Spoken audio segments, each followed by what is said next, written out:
So you came back for a little bit more of that canine bitch sleep. We're right on.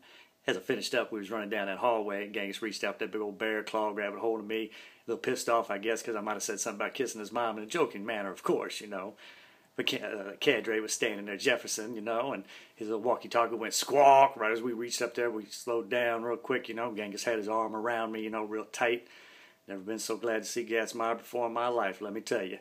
He come walking up the top of the stairs there, and looks at Jefferson and says, "How's everything doing up here, Mr. Jefferson?" Jefferson looks at Gatsmeyer and says, "Everything doing real good up here, boss." He says, "Okay," because down on the second floor there, I'm smelling some alcohol. I can't find any, but I'm smelling it. You smelling any of that up here? Jefferson's like, "Nope, I ain't smelling nothing like that up here, boss. I got it all under control." He looks at me, he says, "Hey, Canine, breathe on me." I was like, because Canine don't drink, so Canine didn't care. He goes, "All right, I see what's going on. Tell you what, why don't you come with me?" I was like, "Who, me?" He's like, "Yeah, that's right. Why don't you come with me?" I was like, "Sweet." Because I knew Genghis was going to beat the hell out of me. So Genghis is all like, "All right, we'll see you later, Canine." I turned around, had to poke the bear just a little bit, you know. I was like, "We'll see you later there, Genghis. Have a good night," you know.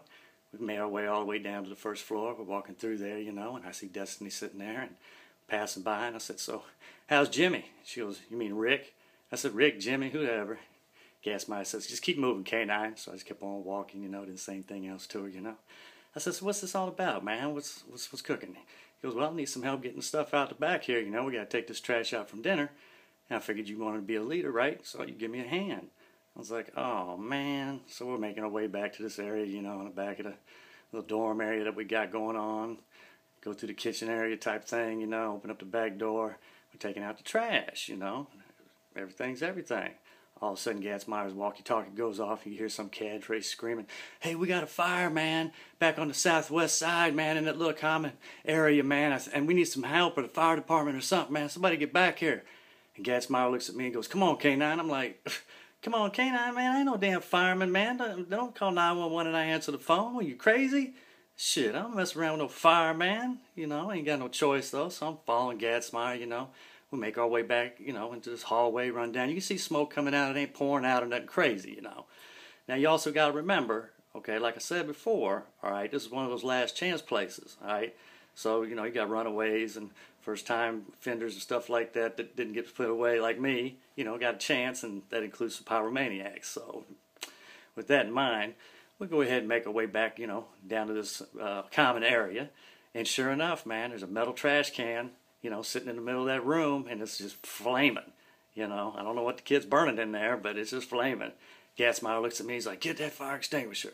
So, you know, it's hanging there on the wall. It's got the glass, says break glass. So I just take my hand, smash it, you know, break the glass, grab the fire extinguisher, go over to the fire, you know, I'm trying to figure out how to figure this thing out, you know, finally get the handle going on that bad boy and start putting out the fire and everything, you know, and it's smoking, you know, and this white smoke, this white powder stuff's coming out of the end of that fire extinguisher. Finally get that bad boy out, and I look at Gatsmeyer, I was like, "Man, you got to get a handle on this place." And he's like, "How you feeling, Canine?" I said, I'm a little pumped up, to be honest with you, man. You know, my heart's racing. "Why? What's going on, Gats?" He said, "Well, put down that fire extinguisher, man." So I put it down, you know, and he says, "Look at your hand." I look down at my hand, and I'll be damned, I didn't have a piece of glass sticking out of that bad boy from when I smashed my hand up against that glass to get that fire extinguisher out. And Gatsmeyer said, "Man, didn't you see the little chain with the little piece of metal down there to break the glass with?" I was like, "No, man, I was figuring to put out the fire." So I was putting out the fire, man. He goes, "Damn, man, now we're going to have to take your ass to the hospital." I was like, "Oh, it ain't all like that, is it, Gats?" He goes, "It's all like that. Turn the page."